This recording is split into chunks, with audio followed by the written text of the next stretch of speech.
I'm living the lamp story in real life and I'm about to lose it, so please watch the video I took of it and tell me how crazy I am. The lamp story, it's absolutely wild and true. Pretty much this guy was in college and he started to pursue this girl. She dated other guys, but eventually she got his attention and they started dating. Dated for a couple years, got married, and had a honeymoon baby girl. This man had a really good job, so his wife was able to be a stay-at-home mom and they just had the happiest family. Years later, they had a little baby boy and this man was just obsessed with him. Every morning he wanted to go in, be the one to wake him up, get him ready for the day, eventually living the dream until one day he notices the lamp in his living room looking a little bit off. He isn't really able to describe what's different about it at first, he just knows something is off. He gets more freaked out by this mirror and fixated on it until eventually he just sits and stares at it all day and all night. There's nothing his wife or kids can do to break his trance. His wife ends up packing up the kids to go stay with her mom for a little bit, and as she's leaving, it suddenly clicks in the man's head what's wrong with the lamp. The lamp isn't real. Nothing is real. Not his house, not his wife, not his kids, not his life. All this information is flooding him. He slowly flutters open his eyes and realizes he is laying on his college campus that he was on nearly a decade ago. This man had been knocked out by a football player 3 times his size and had been unconscious for a few minutes on the pavement, during which his brain had created this entire reality. This wasn't something that he just woke up from, laughed off, and moved on. This followed him for the rest of his life. He even needed to be admitted a few times because of the depression of losing his entire family that had never existed. If you've been following me for a while, you know that I kind of believe that my whole life is just this weird PTS dream from not being able to handle being in a plane crash. So I'm already skeptical about this life, and my husband came down yesterday and asked me why I was staring at a lamp. Staring at the lamp because something looked off. My husband had no idea what I meant when I said the lamp looked off, and he doesn't see what I'm seeing, but please, someone tell me that you can see this. I'm not crazy. Then a couple other family members, but absolutely no one saw what I was seeing. Cherry on top, I said, whatever, I'm just gonna get away from here. I'm going to the bathroom for a minute. And then when I came out, I asked what was up with the shower curtain. No one knew what I was talking about. I tripping, what on earth is going on? Is everyone just gaslighting me? I feel absolutely bonkers. Never look behind you while walking up the stairs. This has to be one of the creepiest stories you're about to hear, so if you're alone right now, do not listen to the story at night. This man claims that his parents were leaving out of town and they needed someone to watch his pet cat, so he figured, why not? He's done this before and nothing bad ever happens. The only difference was that this time, his parents were in a new house, so it wasn't the old house before. This house actually had 2 stories and it had a basement. The first day he got there, everything was normal, the cat was normal. He was just having a good time at his new parents' home. However, the second night was when things were a little odd.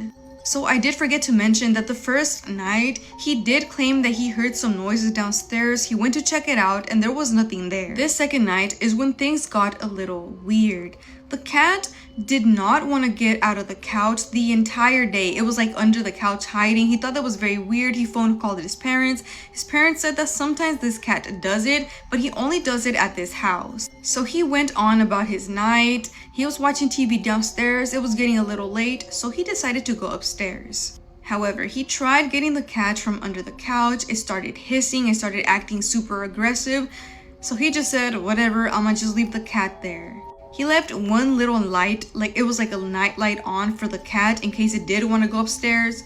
And he turned off the kitchen light. He turned off the hallway. He was headed upstairs. Now, as he was making his way up the stairs, he said that the night light kept flickering. So yeah, it was really weird. He went back to adjust this light and then proceeded to go back where he was going to. Now, he was going up the stairs and he heard some footsteps behind him. He turned around, there was nothing there. He was halfway up, he turned around, there was footsteps again and there was nothing there.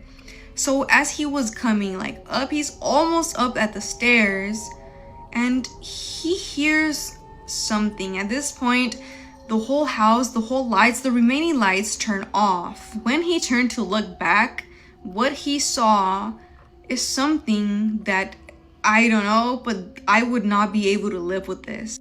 He turned around and he saw something peeking right at the corner from the stairs. He absolutely freaked out. He turned on all the lights. When he ran up the room, he phone called his parents. He grabbed the cat.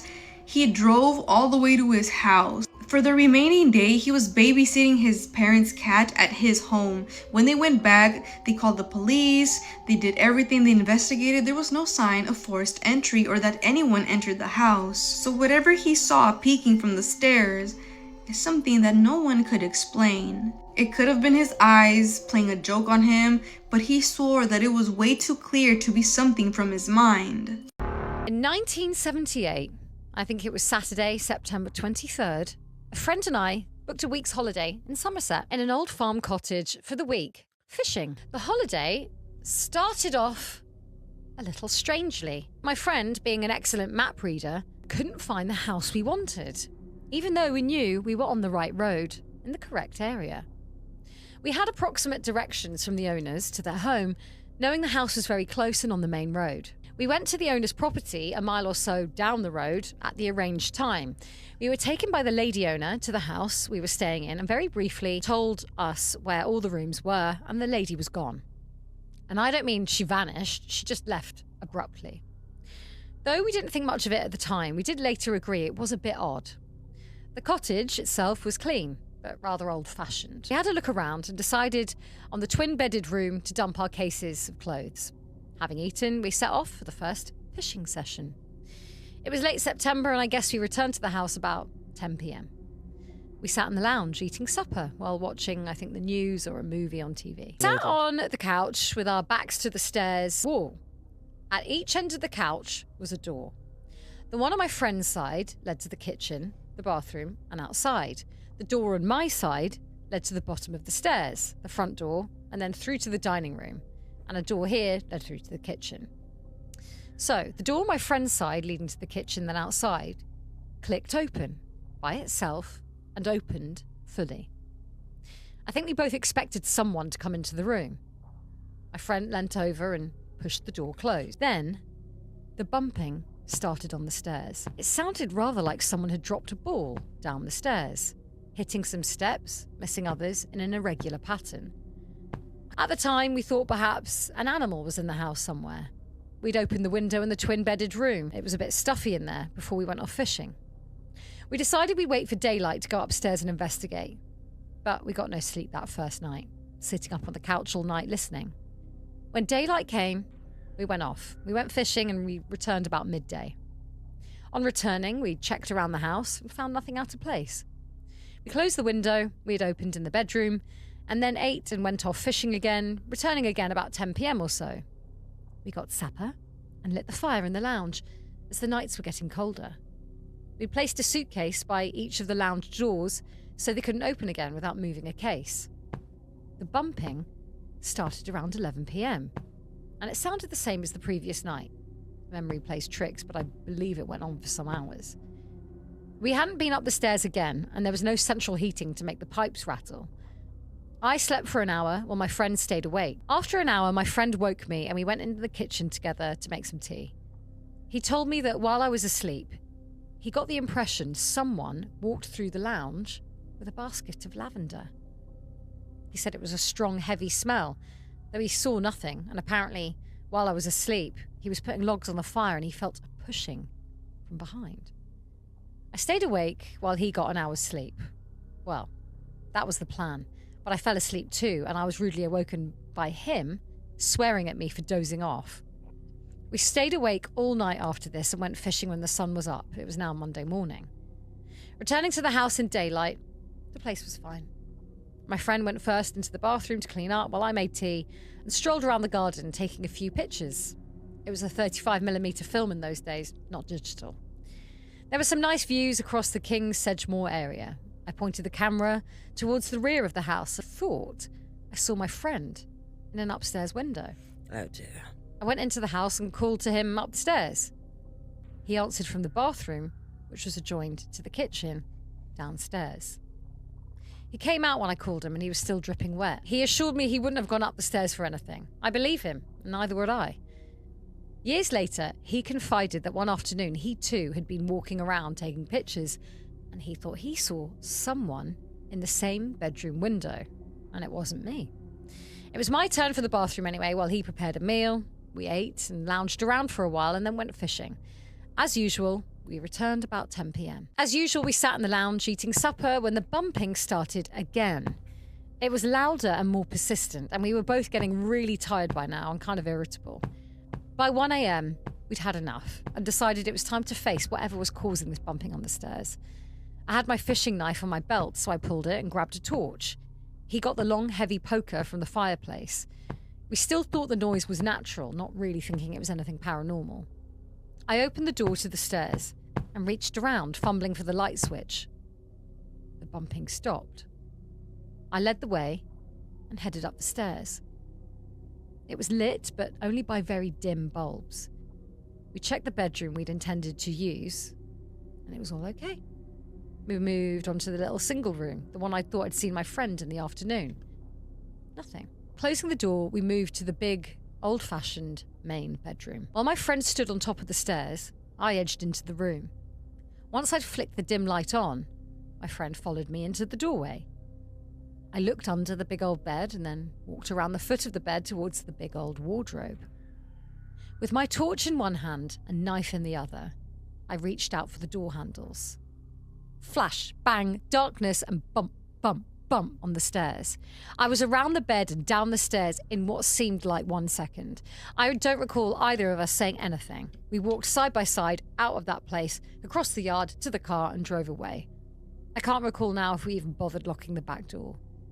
We spent the night in a lay-by about a mile away and slept peacefully and returned to the house at daybreak, Tuesday morning. As I said, by daylight the place wasn't so creepy. We went upstairs to that main room, and a quick look showed us what had gone down. The wiring to the light over the bed was old. It was the type which was covered in a woven fabric. The light socket had shorted out, the socket blew off, smashing the bulb on the bed. That was the flash and the bang and the darkness covered. This caused all the upstairs lights to go out. Had an actual heart attack and just died. Same, yeah. The bumping on the stairs was my friend legging it downstairs. And it's a good thing he did too, because had he stayed on the landing in almost total darkness, he would have been faced with the vision of a wild-eyed lunatic with a knife and a flashing light coming at him through the darkness, and he might have hit me with the damn poker. Anyway, the rest of the week we slept at nights in the lay-by. And we departed, it's a real dedication to fishing this, isn't it? The rest of the week we slept at night in the lay-by, and we departed on the weekend, telling the owners about the light, but we didn't mention the rest of it. Before we left, we collected a load of conkers off the chestnut trees in the garden for my friend's younger brother. He put the conkers below his laundry in a shopping bag. Saturday night, Sunday morning, back at his home, my friend sat with a cup of tea by the fireplace, sorting his clothes to be washed the next day. The silver candlestick on the mantel fell off and into the top of the bag containing the conkers. Later that night, in the early hours of Sunday, while settling the coal fire for the night, my friend felt like someone was pushing him from behind, but everyone was in bed asleep. This was the second time this sort of thing happened to him. It would be 1985 when my friend and I and his wife and baby took another holiday in Somerset. This time, the cottage we hired was much friendlier. We were at Burnham-on-Sea, and on Wednesday, we decided to take a ride to Cheddar Gorge, a few miles away. On the way back, they were all dozing while I drove. After a while, I got the feeling I knew this area and I recognised a few landmarks. I said to my friend, "Do you know where we are?" He rolled up his sleeve, showing me the vertical hairs on his arm. Yeah, I know where we are. And we drove right past the cottage from years before. Y'all, I did not sleep good last night. My apartment is freaking haunted. I'm gonna tell y'all a story time of what happened and what's going on in here. So basically, last year my grandmother, she was passing away or whatever. And when she was on her deathbed, my family members, they came down from New York to visit. Now, they needed a place to crash, and I offered my apartment to them. I didn't stay at my apartment because at the time I was at a boyfriend house who's now my ex, but yeah, basically, I was at his house, so I gave them the keys to my apartment and told them, go ahead, crash at my apartment or whatever. They ended up leaving. I noticed they left in a hurry, but I didn't pay too much attention to it or whatever because it was a lot going on. That happened in August. My grandmother ended up passing away in September. So fast forward to January now is when I'm finding out the details of what happened when they stayed at my apartment. So the two aunts that I let stay at my apartment, we gonna call them Auntie Lauren and Auntie Nina, all right? So one day I'm talking to another aunt, her name Auntie Sandra, and I'm like, hey, you know, if you ever want to get away, you can come to my apartment or whatever. So she like, girl, I'm not coming to your apartment. We Jamaican, but I'm translating a lot of what was said. So she was like, girl, I'm not coming to your apartment when your two aunts told me that Duppy is at your apartment. So I'm like, what? So if you guys don't know, Duppy is the spirit of somebody that's passed on. In Jamaica, that's what we call it, or it's a ghost, basically. But it's their spirit. Some people see it as a shadow or whatever, but it can manifest itself to actually look like the real person. So, because it's them in their spirit or whatever. So my aunt tells me like, girl, I ain't coming to your house when your two aunts told me that they saw Duppy at your house and they had to run out of there. So I was like, what? Hold up. They didn't tell you that. Tell me that. I said, let me call them and I'm gonna call you right back. I need to find out what's going on. So the first aunt that I called, Auntie Nina, she didn't answer the phone at first. So I ended up calling Auntie Lauren. All right, y'all. So I ended up calling Auntie Lauren or whatever. And she picked up the phone. So good thing that she was the one that picked up the phone or whatever. So I'm like, hey auntie. So Auntie Susie told me that she seen a ghost that you guys seen a ghost in my apartment or whatever. So I asked her like, hey, can you tell me what happened? So she was like, yeah, I was at your apartment and I was talking. It was me and Auntie Nina. She said I was laying down on your couch and I was facing the door. Auntie Nina was in the dining room and she was sitting there eating. So she like, yeah, I'm laying in the couch talking to your aunt. And she said, all I see from my peripheral is a man enter the room. And she said, I turned and I looked at him and we locked eyes. And she said, he looked very frightened to see me. And I'm like, what? And she was like, yeah. I'm like, what do you mean he walked through the door? I'm like, he walked through the front door. She said, yeah. I'm like, was the door open? She like, no, it was closed. He walked through the door. I'm like, they could do that? She was like, yeah, it's a spirit. And I'm like, oh my God. I said, what did he say? She said he didn't say nothing, but he looked very frightened to see me. Like, it's almost like she said that he looked frightened because it's almost like you could see me. So he was freaked out that she could see him and he wasn't expecting for her to be there because I live there. So he's expecting me to be there. So she was like, he didn't say no words. So I'm like, what did he look like? She said that I don't know, it was a slim guy. So as soon as she said that, I'm like, I forgot to tell y'all this. I had an ex-husband who passed away in 2018. He got murdered. So that was my first thought when she said a slim guy because he was very slim. So I'm like, oh my God, a slim guy. All right, so I asked her, I'm like, yeah, do you think that it was my ex-husband? So she was like, I never seen him because, I forgot to explain this. I married him while he was in prison or whatever. So my family, they had never seen him, never seen what he looked like. When he passed away, they didn't go to the funeral or anything like that. So I asked her, I'm like, you think it was my ex-husband? She was like, I don't know. She was like, all I know was that it was a slim guy and he had on a gold and white striped shirt. So when she said that, y'all, I swear to God, I said, oh my God, that's him. Because why? That's what we buried him in a casket, y'all. I really wish I could put a picture on here, but I don't want to do that. So I have a picture of him in a casket. So no, I said, if I show you a picture of him, would you be able to tell me if it's him or not? She said, okay. So I show her a picture of him, like when he was alive and well. So she was like, yeah, it looks a lot like him, like the stature and stuff. But she's like, the face, I'm not really sure. You gotta let me see something else. So I'm like, okay. So I ended up show her a picture of him when he was in a casket. Because I was like, can I show you a picture of him in a casket? Because he looked a lot different when he passed because he got pum in the head, So his face was swollen. Like when he passed, he looked very different from how he looked alive. So I kind of figured since she saw him in the casket clothes, then he probably looked a little different than he did when he was alive. So I'm like, can I show you a picture of him in a casket? Like, would you be freaked out? So she was like, no, I'm not scared of stuff like that. So I ended up texting her the picture while we were on the phone. She was like, yes, that's him. That's him, same one. The same one. Remember, we Jamaican, so she talking Jamaican. She like, yeah, that's him, the same one. So I'm like, oh my God, oh my God. She was like, yeah, I don't think he was there to harm you though. I feel like it was like a protective spirit. Like the way he came in, he was real comfortable. You could tell that he comes there all the time. I'm like, oh my God, are you serious? So she like, yeah. All right, y'all. So another thing was my aunt said that he came in through the front door, but he left through the window. I asked her, I'm like, how could he leave through the window? She was like, well, he's a spirit. So he came through the front door and he went out to the side, like out through the window. And I was like, oh my God, the whole thing has freaking freaked me out. So my other aunt who was there, Aunt Nina, I ended up calling her because I wanted to hear her side of the story.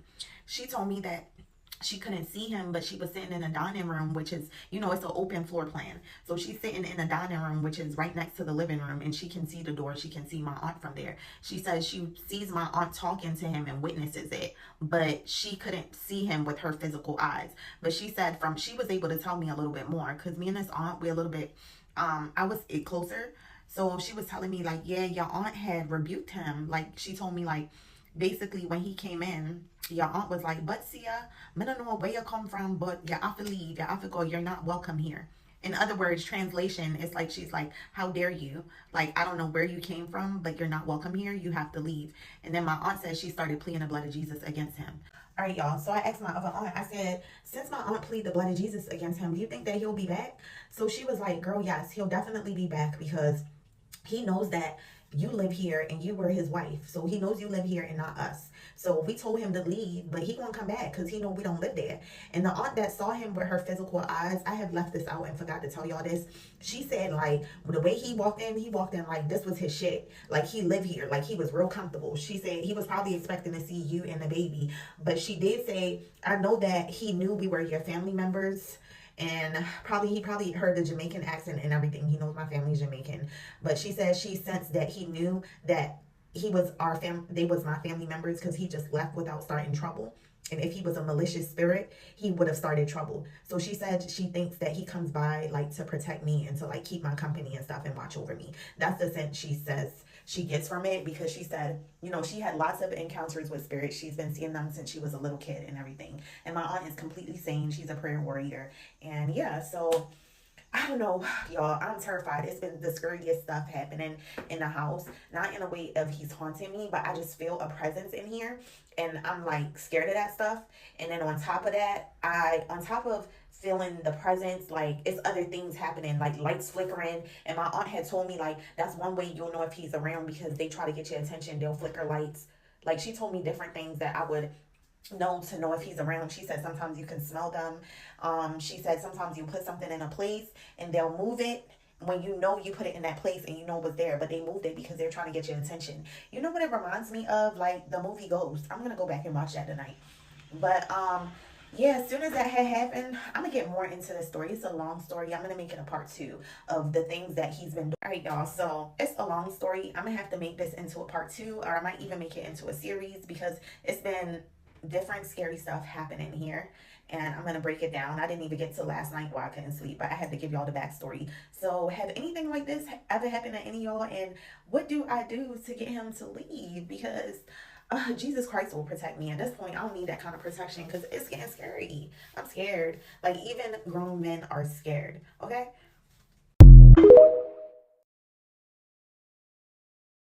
Let's talk about a possible vampire bar in Montana. At least that's the way that someone named Melanie, who submitted this story, describes it. I'm not here to make judgments. I'm just here to share the stories and let you make of them what you will. So let me know what you think. But Melanie says that in 2012, she and her husband moved to a new city in Montana, and being that they are both very skilled and avid hikers, they decided one day to drive around the nearby mountains to see if there were any trails that they wanted to hike. They find themselves on a mountain that neither of them are familiar with, and they're driving up this mountain road for a few hours. But they couldn't find any good spots to park and walk around to take a better look, and so they just decided to head back down. And as they're heading back down, they notice that there's a bar off the road on one side of the road that they hadn't noticed coming up. Nothing else around, no other houses, no other businesses, just this bar sitting on the side of the road. And it had a parking lot, and the parking lot had a flock of turkeys, a massive flock of turkeys, which she noticed as weird, but like not that weird. It was about 5:30 on a Friday evening, and the lights were on, and she was like, you know what, we've got nothing else to do. Let's park, let's go inside, let's grab a drink, and let's see if they have food. But the fact that the parking lot was empty was not that weird, because this bar was in the middle of nowhere. But if it was the only bar in the area, she thought that it was weird that nobody was there, even on a Friday. They go in, and she said immediately she clocked that the vibe, the energy was off. She said it was the same sensation when you know that a group of people has just left a place and you walk in and you're expecting to still see people. That it was like that. Like the energy still lingers. And she said the smell of the place was like, it was just filled with antiques and dust and like seldom visited by people. It looked like it too. I mean, there was a dance floor and some posters along the walls, but the only other person in there was the bartender, who she described as a young guy, maybe mid to late 20s, early 30s. He had short dark hair, a close cut beard. He was nice enough. He was friendly even. He didn't check their IDs, and he made all of the food and the drinks himself. It was literally just her husband, and the bartender in this place. And so it's fine, it's whatever. They're sitting having drinks, nothing memorable, except she clocked when the bartender said that they had just missed a huge Halloween party. She was like, when? And he was like, oh, just before y'all came in. And that immediately struck her as odd because first of all, it was like 6 p.m. maybe by the time this conversation happened on a Friday. So that seemed too early for a Halloween party to wrap up, especially a big one. And also there were no signs that a party had just happened. There was no trash, no dirty tables, no dirty glassware. There was no sign that a huge gathering had just taken place. It's just one man in an old dusty bar. But as he told her this and then looked at her in this weird way, she had the sensation of what it must have felt like to be Jack in The Shining, where he's at the bar and the ghosts are partying and dancing all around him, even though he couldn't see it. So that is exactly what it felt like. And then the bartender offers them both a free drink, and she said no because she doesn't drink old brandy. They turned it down and paid for what they had had. And that also struck her as weird as she walked out because she was like, why does this place even have brandy when 90% of the people in this area probably drink PBR? I did note that the food was, quote, hella good though.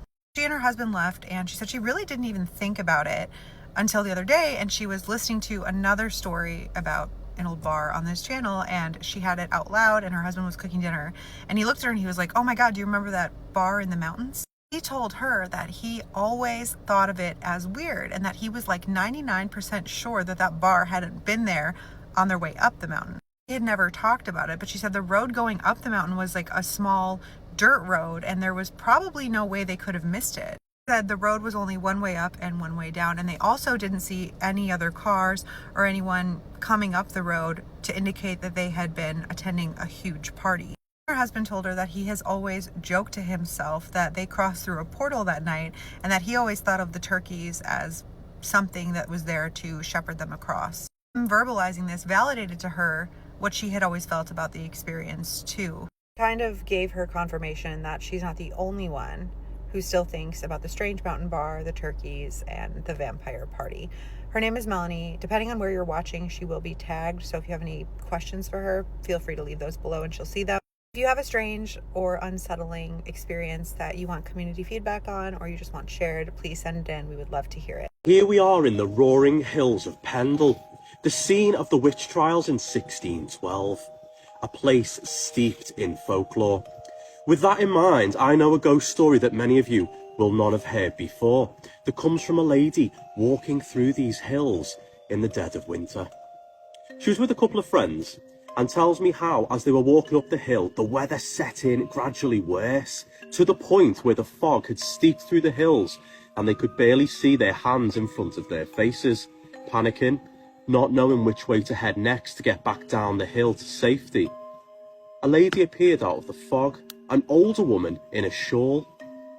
They say she appeared around the age of 70, yet was manoeuvring the ground without a problem.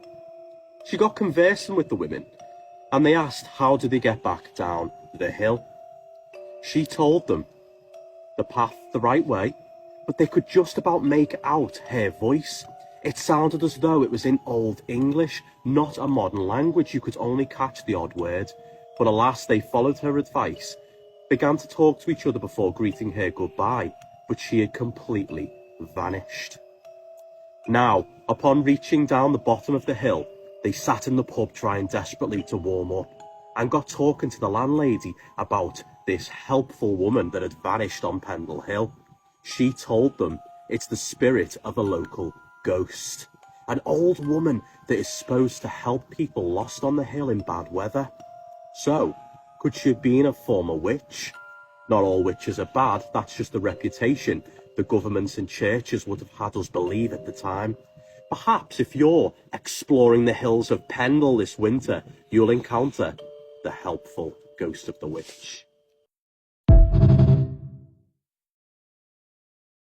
It's your only time to scroll if you don't like scary stuff, paranormal stuff. The scary story submission that was just sent in, let me just tell you this. If I was touring a cave and this happened, I would shit my pants. But let's get into reading. Email reads, Hi, Casey. Please keep me anonymous. I used to work at Mammoth Cave in Kentucky. I know this is going to sound like bullshit, but something happened during one of my lantern tours I still can't explain. There were 13 of us underground, including me and the other guide. We had just passed the old tuberculosis huts. Back in the 1800s, sick patients actually lived inside the cave because some doctor thought that the air would cure them. As we were walking away, we started hearing coughing behind us. It wasn't just one cough either. It sounded like a whole group of sick people trying to catch their breath. We stopped walking. The coughing stopped. Kept walking. It would start again. There's another area inside of the cave called the church because they used to hold an actual church service down there. When we reached it, every single lantern went out at the exact same time. That is not supposed to happen. Frankly, it's never happened. Then a man started praying somewhere above us. His voice was coming from the rock ledge where the preacher used to stand. A few seconds later, more voices joined him. Some were crying, others were coughing so hard they could barely get the words out. Then they all started saying, "Let us out." One woman in our group screamed that somebody was kneeling beside her and holding onto her dress. When the lanterns finally came back on, both of her knees were covered in black soot. She swore she had never moved. We ended the tour right then and there. I was so scared I could barely remember the route back out, and I had walked it hundreds of times. On the way up, an older man in the group asked us why we weren't helping the sick people following us. He said 7 people in older looking clothes had been walking behind us since the tuberculosis huts. We had never told anyone in the group that 7 patients died during that experiment. I ended up telling my supervisor, and he told me not to say anything about what happened because it would stop people from wanting to come and tour. That night, I woke up choking and coughing, but the craziest part is there was black soot on my pillowcase the next morning. The next day, I quit before my next underground shift. Now I need to know, has anyone else who ever worked at Mammoth Cave in Kentucky ever heard praying near the church or had any similar situation? First off, thank you so much for sharing your scary story with me. That is absolutely petrifying and terrifying. I'm not shocked that your supervisor was that way. I feel like most places where there was really ill things that happened, it's almost like places that do tours like to reinvent history.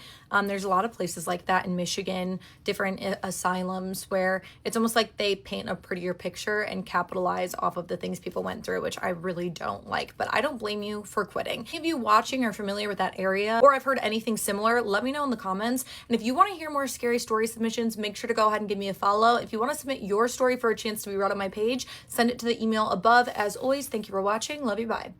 You can see that there's a little sliver of the curtains open and there's something there staring at me. Hi guys, I used to live in a severely haunted house, so I'm gonna go into some of the stories of crazy things that happened to me while living there, because my entire For You page has been filled with those videos that are like, oh, tell me your craziest stories that nobody would believe, and like tea after midnight and ghosts in the garden or ghost stories in the garden. And so I wanted to give my input on all my scary stories, so here it is. So for some backstory, we moved into this house when I want to say I was 8 or 9, because we had moved right after Christmas. We moved during Christmas break when I was in 3rd grade, so 8 or 9 years old. We lived there for like 6 years. So with that being said, keep in mind this is all over a span of 6 years. There's one that I'm going to do at the very end because it is actually the last insane experience I had before we moved, and this is also the only one that I have proof of. So I'm going to explain all of these stories, and if you guys want more, there's plenty where this came from. Like, there's genuinely just some that are so unexplainable that I don't even know if I can tell, because I feel like nobody would believe me. Take that with what you will. Some of these are like, you believe me if you do, you don't if you don't. Like, it doesn't matter to me. I know what I saw, and it was not normal at all.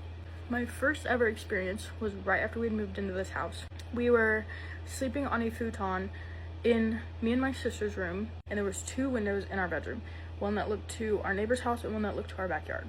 It was New Year's Eve of whatever year. I'd gotten up to go to the bathroom, I'd looked out that window and just saw big red glowing eyes looking in at me. Okay, so I was actually able to find a picture on Zillow, and this is the window I'm talking about. Just me saw it. Crazy. I don't know how to explain it. Maybe I was just being crazy because I was scared because it was our first night in the new house, or I don't know. I was also, like I said, 9 years old. That was the first time I'd ever experienced anything in that house. A couple weeks later, we had fully finished our bedroom. My sister was 5, so she still slept with my mom. My cousin wanted to come stay the night because we had just moved. We had actually just moved down the road from her, so my cousin wanted to come spend the night, and it worked out because her mom had to work the next day. My sister was asleep in my mom's room, and me and my cousin Bryn who is the only other person besides me and my sister who had ever had any experience in this house. Me and her were in my room. We were playing on my tablet, just, you know, watching TV, doing all that. Well, Bryn had gotten up to go to the bathroom, and it was all fine and dandy. I know it was kind of late at night because it was a weekend, and we were like little kids having a sleepover in my new room for the first time. Like, we had just been up late. And Bryn had went into the bathroom, you know, did what she had to do. She walked out, and the way that the hallway was set up was straight out from the bathroom. If you went straight, it went to the living room. If you turned left, it went to the hallway where my mom's room was on one side and my room was on the other. Bryn had seen the tall shadow hat man, whatever his name is, whatever he is, I don't know. She had seen him.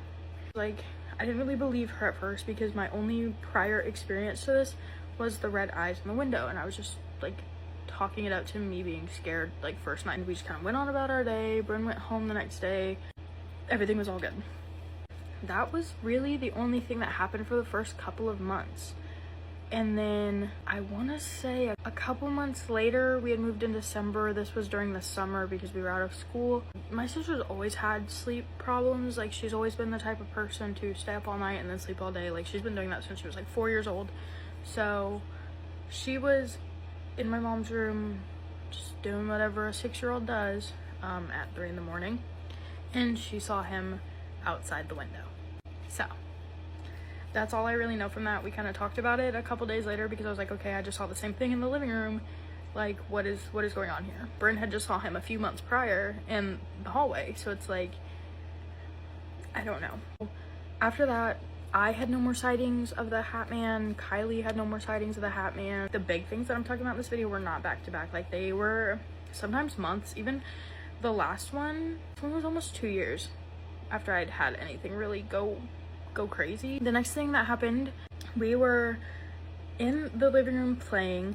I don't remember what year this was, but I just gotten some type of CD for Christmas and a CD player, and we were like non-stop replaying it. My mom still hates the song to this day. I don't remember what it was, but my mom literally hates the song because we played it so much. After we were done doing all that, we were sitting in the living room just listening to the music we were playing, and we heard a knock come from in the hallway closet. I can probably, if I can find one, I'll put it right here. If I can't, then I just can't. But we had a closet in the hallway, but it wasn't something like you could just climb into, like a regular, like, you know, like closet for hanging clothes. No, it had shelves that were like flush to the door frame, so there was no way something or someone could get in there. Hey guys, editor me here. I'm putting the picture in now, but I would just like to say that you can't really see half the closet because of the box spring that's in the way, but just know that those shelves are the same all the way down. I look in there, and there's nothing in there. It was just knocking. After that, everything was fine. We all went to bed.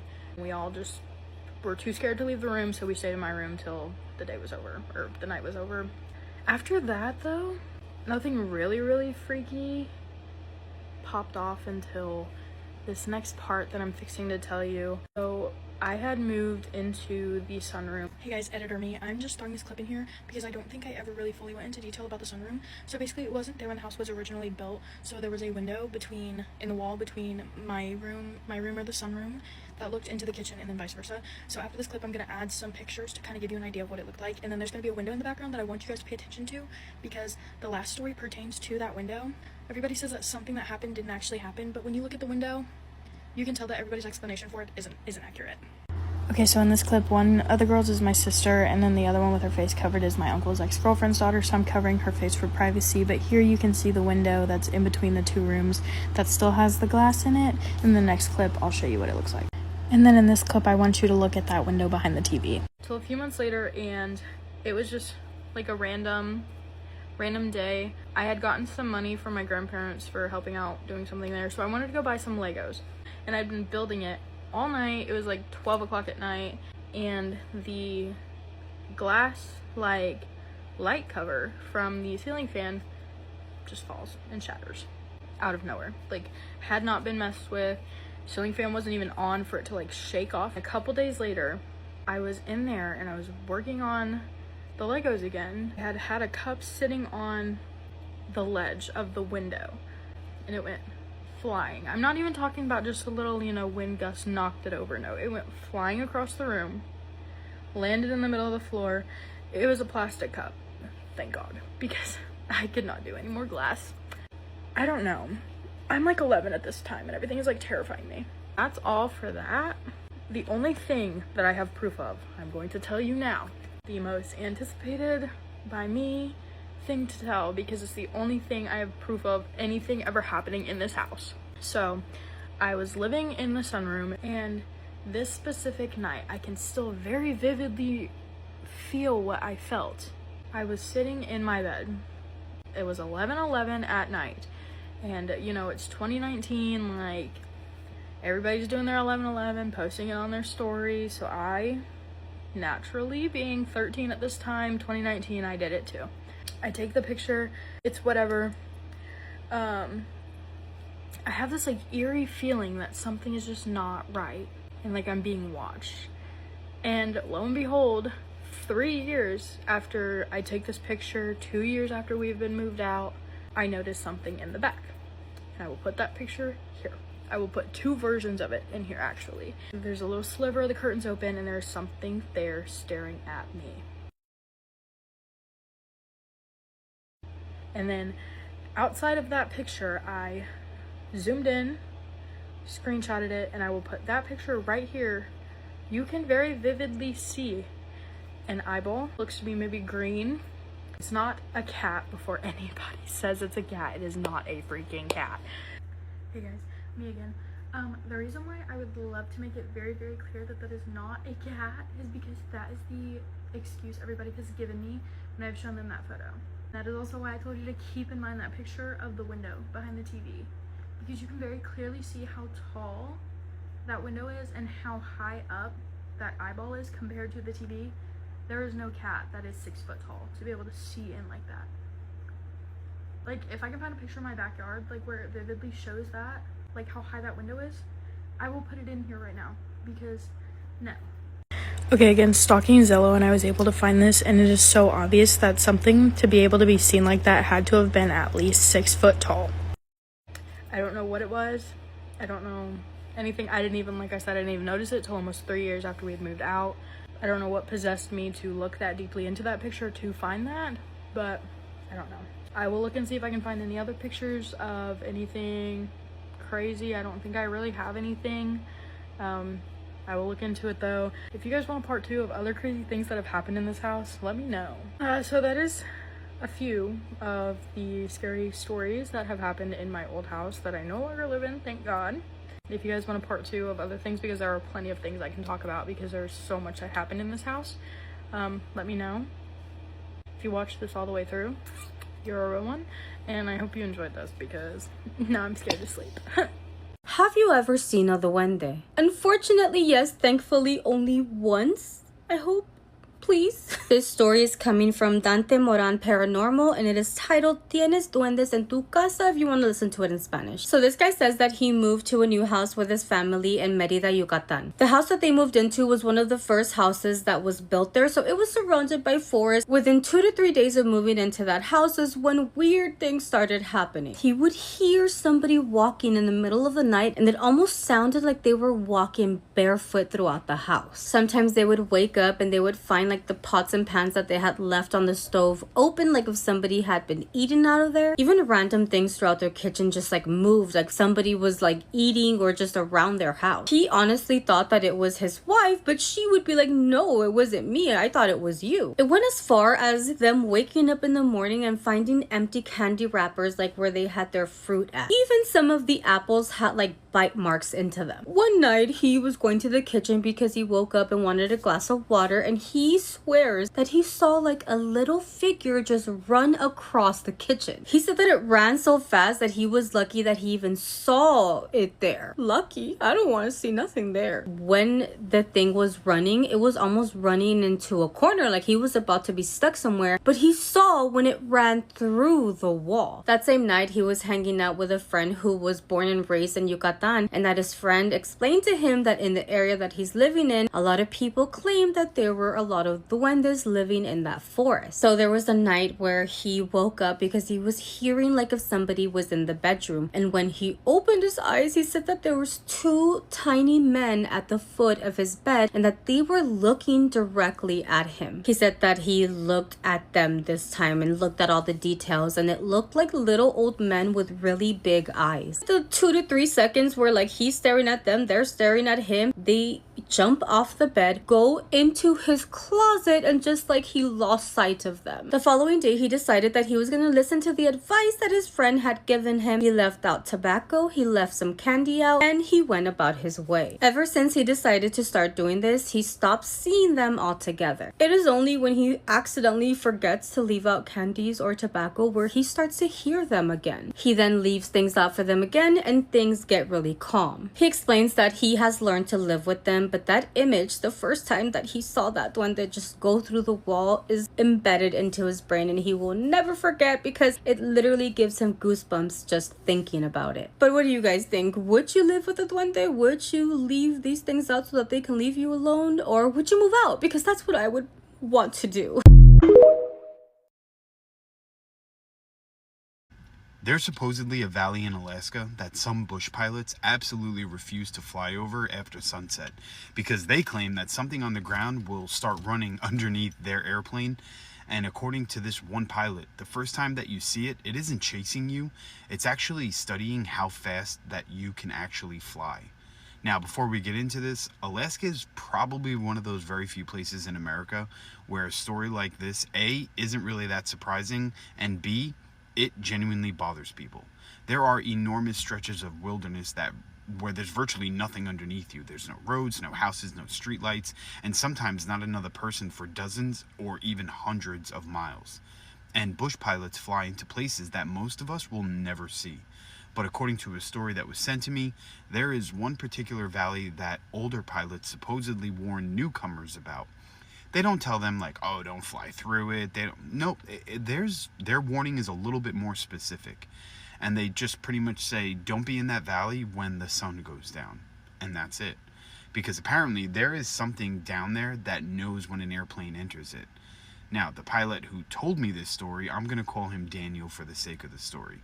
And he said he's been flying all throughout Alaska for years, and most of his work involved exactly what you expect from a bush pilot: transporting supplies, equipment, hunters, researchers, and occasionally people living in communities that are so isolated that airplanes were basically their connection to the outside world. And Daniel wasn't particularly superstitious. I mean, he didn't really believe in anything like supernatural or anything like that, but he said bush pilots absolutely have their own superstitions and their own rules. And when you spend enough time flying over mountains, glaciers, forests, and valleys where a mechanical failure can become a life or death situation very quickly, you learn to listen when experienced pilots tell you something. And there was this one warning that Daniel kept hearing.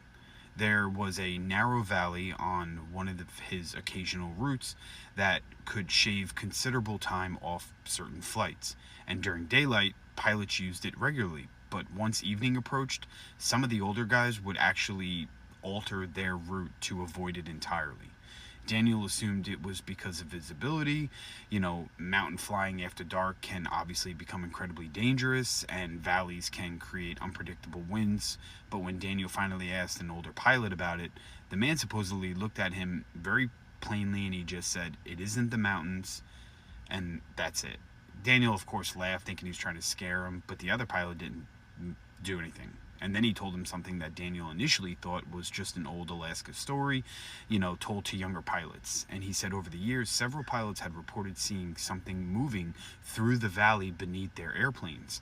Not a bear, not a moose, not another person, something very tall, something that appeared to be moving upright. And somehow it could keep pace with the aircraft. And Daniel immediately pointed out, you know, the obvious problem. And he's like, you know, even a relatively slow bush plane is moving far faster than any human could run through uneven Alaskan wilderness. And the pilot did agree. And that's what made it more strange. And he said, you know, you wouldn't see the thing continuously. You'd catch it, between openings in the trees. One moment you'd see a dark shape moving beneath you, and then you'd lose it. Several seconds later, it would reappear, but much further ahead of you. Like it was outpacing the planes, almost as though it wasn't actually running through the forest. It was somehow like skipping portions of it. Daniel thought the whole thing was ridiculous, like a prank that they play on new pilots, until one evening when he himself was running a little late, and he had dropped off supplies earlier that afternoon, and weather delays had pushed his return flight dangerously close to sunset. And he knew about the warning, but avoiding the valley meant taking the longer route around the mountains, and Daniel looked at the remaining daylight and he decided, you know what, I can make it. So for the first several minutes, nothing happened. The valley was almost completely still, mountains rose on either side of him, and the last remaining sunlight was disappearing behind its peaks. And below him were miles of spruce trees, broken occasionally by stretches of rock and, shallow riverbeds. And then Daniel noticed movement beneath him. And at first he thought maybe it was a moose, something dark and, had crossed a clearing beneath his left wing. And he looked down, but whatever it was had already disappeared into the trees. Daniel kept flying, and about 30 seconds later, he saw movement again. Except now, it was ahead of him. And that immediately caught his attention. So he leaned toward the window and he was watching the tree line, and there was nothing again. And then another clearing appeared, and Daniel saw it. And he described it as looking vaguely human, from the altitude, but much too large. Like it was definitely on two legs. It had very long muscular arms. It had a very dark body, and it was moving unbelievably fast, he said. But Daniel noticed something even stranger. It wasn't running away from the airplane. It was running in the same direction that he was flying. Daniel increased his speed, and the figure disappeared beneath the trees. He tried convincing himself that he'd misjudged the size and the distance of it. Maybe it was an animal, maybe the fading light was creating some kind of like a shadow illusion. And then several seconds later, it reappeared again, still underneath him, still moving in the same direction. And Daniel said that's when the warning suddenly stopped becoming funny. He pushed the aircraft harder and started really climbing. And as he climbed, the thing vanished. And for nearly, probably 2 minutes, Daniel saw nothing. And he began wondering whether he'd scared himself, over a bear or, moving in between the trees, and until his headset crackled and it was just static. Nothing unusual, and then another burst of it, and Daniel adjusted the radio, and beneath the static, he heard something. And it was 3 faint tapping sounds. And Daniel froze because the sound wasn't coming through his headset. It was actually coming from somewhere behind him. So he turned around and there was nothing. And then he heard the taps again. And this time it was above him, while he's in the air. And something had struck the exterior of the aircraft. And Daniel said he doesn't remember much about the remaining flight through that valley because he was completely focused on getting out, and he had tunnel vision, and he was just trying to make it back. And as he crossed the final ridge, the valley disappeared behind him, and everything stopped immediately. There was no more tapping, no movement, and there was nothing. When Daniel eventually landed, he inspected the aircraft, and he expected to find, damage from some type of debris, whatever. But instead, near the rear section of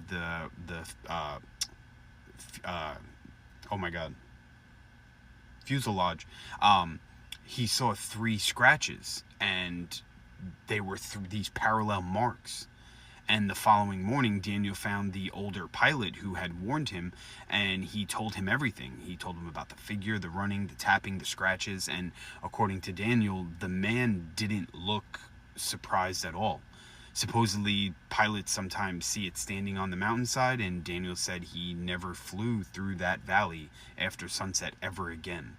and he wouldn't give me an exact location. He was very vague. He is still working there, and obviously I have no way of confirming whether any of this actually happened. Maybe it's simply one of those legends that develops among people over time working in extremely isolated places. But maybe fading light, exhaustion, wildlife, and difficult terrain created stories that became more frightening every time that they are, told and repeated. But I keep coming back to the one detail that if these pilots were actually afraid of the valley itself, why were they perfectly willing to fly through it during the day? And if you ever find yourself flying through the Alaskan wilderness at sunset and you notice something moving beneath the trees, maybe don't slow down to figure out what it is, because according to Daniel, if you can see it running below you, it already knows that you're there. Let me know what you guys think in the comments. The person that sent me the story called it time slip / doppelganger. By the way, if you have a story that you'd like to share with our glitch community about glitches in the matrix, dreams, aliens, cryptids, or the paranormal, you can send it to this email address. And remember, we believe you. Hi, my name's Samantha. I'm from Staffordshire in England. And this story comes from my older sister, Tina. It happened sometime in the 1970s when she was around 10 or 11 years old before I was born. At the time, our dad was serving in the Royal Navy, so the family moved around a lot. During this particular posting, they were living in Saltash, Cornwall, and I've always been told it was everyone's favorite place that they had ever lived. My sister had wonderful friends there. There was a real sense of community, and they loved every minute of it. But it was also where two very strange events took place. The first happened one evening while my mom and dad were visiting a neighbor. Tina and my other sister, Tracy, were home, sitting in the living room with the door closed, quietly watching television. Without warning, the door handle began moving up and down by itself, as though someone was trying to get in. My sisters froze. They whispered to each other, daring one another to open the door, each insisting that the other should do it. Neither wanted to. Eventually, Tina, being the eldest, summoned the courage. Expecting to find mom or dad laughing after playing a prank, she flung the door open, and there was no one there. Only the dark hallway and the staircase beyond. She called out, thinking perhaps someone had run off, but the house remained completely silent. Shaken, she closed the door and sat back down beside Tracy. A few minutes later, it happened again. This time, the handle rattled so much more violently, jerking up and down far faster than before, as if someone was desperately trying to force the door open. And then, just as suddenly as it had started, it stopped.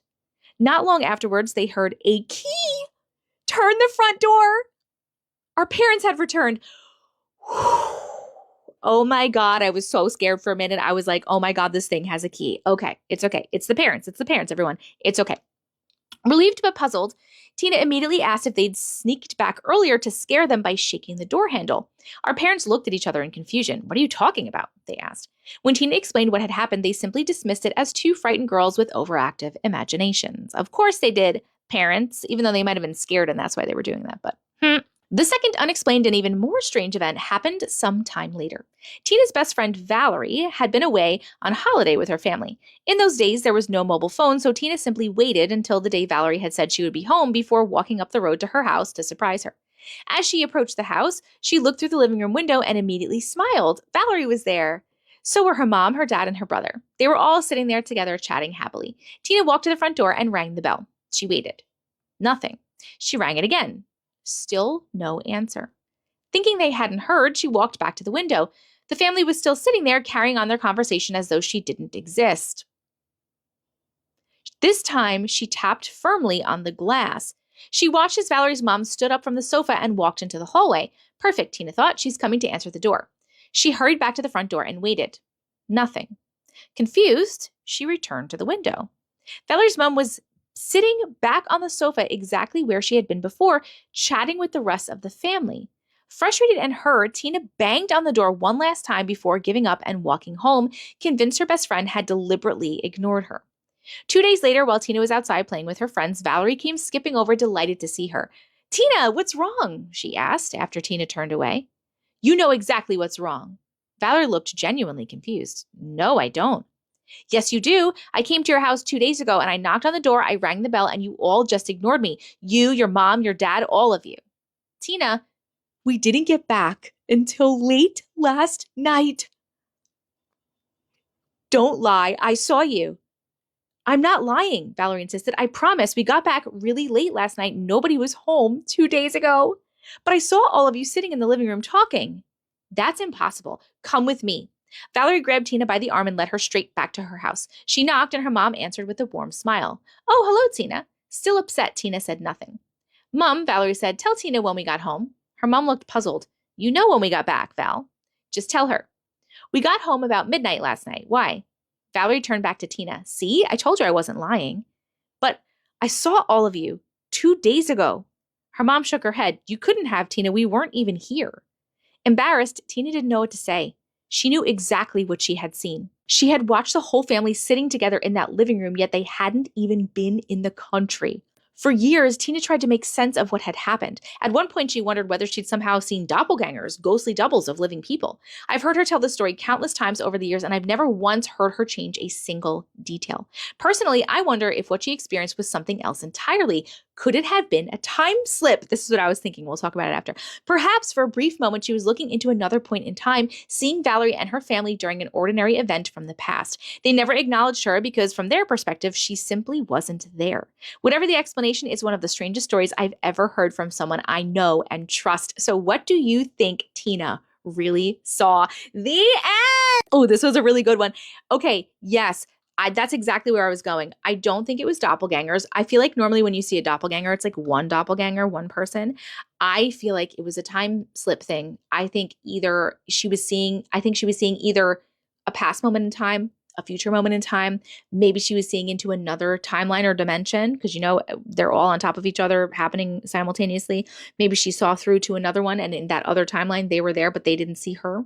But I definitely think that's what it is. That's exactly where I'm going. It was a timeline situation. That's what it was. What do you guys think? Do you agree with me or do you think it's something else? Let me know in the comments. Thank you so much for sharing your story. How cool. There was this girl named Emily. And Emily said when she was younger, she lived in Michigan on this farm. And she said it was right next to the Manistee National Forest. And she remembers one specific time when her father was outside late working on the farm. She was inside with her mother.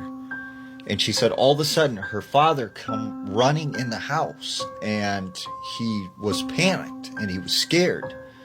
And she said he went right into the bedroom. He grabbed his firearm and he told everyone, get in the hallway and crouch down. Now, they're scared because they don't know what's going on. And Emily and her mother and stuff were asking her father, like, hey, what's going on? What's wrong? And she said her father just kept saying, be quiet, don't talk, be quiet, just dunk down, don't talk. And she said that's when they heard what sounded like footsteps up on the roof of the house. And she said it was just these loud crashing footsteps, like something large was walking on top of the house. And she said her dad, just clutched the firearm and was shaking this whole time. She said for the next 10 or 15 minutes, they could hear stuff walking around on the roof. And they would hear these loud howls coming from outside. And she said just as it started, boom, it was quiet. And whatever it was gone. And she said her father, that whole night was just on edge and was terrified of something. She tried to ask her father, what was that? What happened? And she said her father wouldn't speak about it and said, don't worry about it. It's nothing. The next couple of months, she said the people around town, they were all talking about this large, hairy man. And she said around the farm, there were these strange footprints, very large footprints. And she said on a regular basis, livestock was coming up missing. And she had lost several goats and chickens. And she really had no idea at the time what was going on. Well, she said after a while, everyone kind of stopped talking about it and she forgot. Well, she said her father one night told her and her sister I need you to go out to the barn and check on the animals. So her and her sister went outside of the house. They walk over to the barn and they open the door. They go inside, and it's pitch black. And she starts reaching around for this pull string light. All of a sudden, as she's reaching for the light, she grabs something. And she said it was just this thick, matted fur. And at the time, she thought maybe this was a farm animal. And she said, what could be this big? And she said it was just very muscular. And that's when she looked up and she said she's seen two red eyes staring down at her. And so she screams. Her and her sister run out of the barn. They go inside. And she tells her father. Her father runs out with a firearm, searches the barn, doesn't find anything. She said the next day they went outside. The barn door was ripped off. And not only that, 3 of the goats in that barn were missing. There's been several mermaid sightings in Seattle, Washington, especially on the Puget Sound. Now, there was one particular story that was terrifying. There was this young man who every day he would go fishing at the secret spot. It was a small little cove on the Puget Sound across from Seattle. He said one particular day he got in his boat, he brought his dog with him, they went across the sound to this little cove. Well, all day long he was fishing. He said the sun started to go down. He had just cast out his line when he started to hear the sound coming from the water. He said it was like a wailing, almost like a scream, but it kind of caught his attention. And he said it in a weird way, it was annoying, but it also sounded just beautiful. He said that's when he looked out onto the water and he could see this woman. She was just swimming with her head down, doing a bunch of backstrokes. And he couldn't figure out how this woman got there or what she was doing in the middle of this sound. And he said it was like he was almost in some kind of trance because he felt like he couldn't take his eyes off her. Then all of a sudden his dog comes running up to the water and he starts barking, going crazy, like there was something wrong. And as soon as this dog started to get agitated, this woman stops in the water. She lifts her head up, she turns, and now he can see her face. He sees these 2 black eyes and these sharp, jagged teeth. He realized she was not a woman. And all of a sudden, she goes under the water. Well, for some reason, he felt like he wanted to go into the water. He wanted to follow her. And he started to walk towards the shore. But his dog just started to become more and more erratic and very upset and agitated, which sort of broke this trance. And then he realized he almost had literally gone into the water after this woman. All of a sudden, something jumps out of the water and snatches his dog. And this dog begins to squeal, and it starts trying to fight with whatever this is that has a hold of it. Eventually, it gets free, and it swims over to the shore. And so when he runs over to his dog, the dog seems fine, except when he looks at his ear, there's a big chunk taken out. And he hurries up, takes his dog, and they jump in the boat, and they took off out of there. And he said he didn't know what that was, but he'd heard stories of mermaids in the area. And he felt like there's a good chance that was what he encountered. So are mermaids real?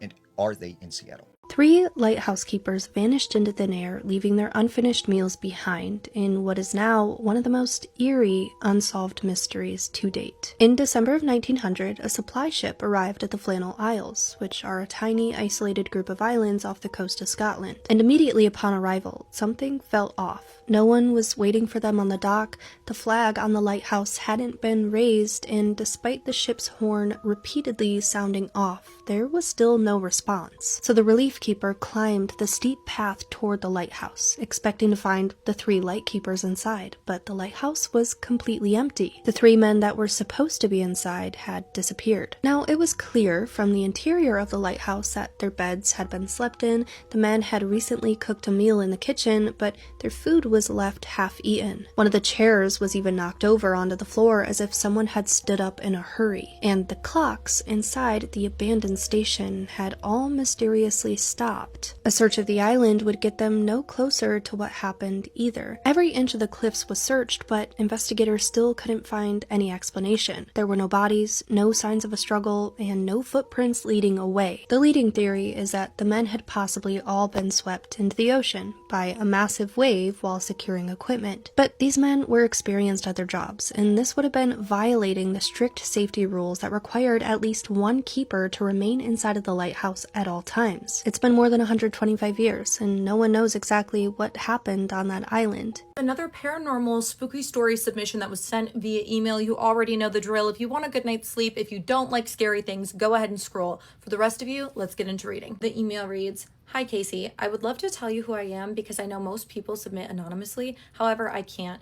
I still work in Birmingham, Alabama, and it would be super easy for people to connect me to the company that's involved. A few years ago, I started working overnight events at Sloss Furnaces.